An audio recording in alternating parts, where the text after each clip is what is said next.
People who attempted to end it all and survived. What's your story? As soon as I hit the water, all I wanted to do was live. That morning, I had everything planned. I even told my dad I loved him before leaving, but I couldn't tell him the truth, that I was going to the Golden Gate Bridge to die. On the bus ride there, I cried, battling voices in my head screaming that this was inevitable. I wanted to reach out for help, but I couldn't. At the bridge, a woman asked me to take her picture. She was smiling with her daughter, so happy. I handed her the camera back, thinking, why can't I feel like that? Moments later, I jumped.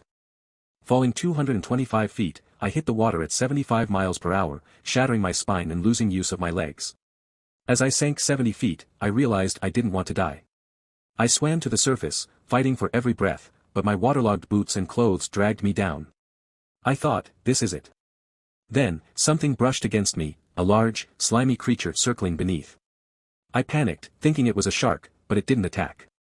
Instead, it kept me afloat, nudging me toward the surface. I blacked out as a rescue boat arrived. Later, I learned it wasn't a shark but a sea lion, and it may have saved my life. While recovering, I decided to share my story, turning my pain into a purpose. My first speech was terrifying, but I looked into the crowd and saw a boy who reminded me of my younger self, hurting, alone, hiding his pain. I told my story for him and others like him. Since then, I've spoken to thousands of students, each time reliving my darkest moments to give them hope. I've met incredible people, like Janelle, who started a mental health club in honor of her friend, and Ryan, who told me my story stopped him from ending his life.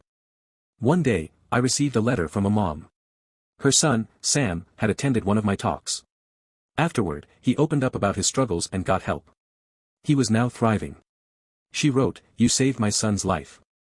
Over 2,000 people have died at the Golden Gate Bridge, but I survived.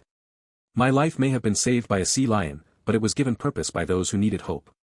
If you take anything from my story, let it be this: even when you feel isolated, you matter. You are capable of overcoming life's hardest challenges. Don't be afraid to reach out. You are not alone."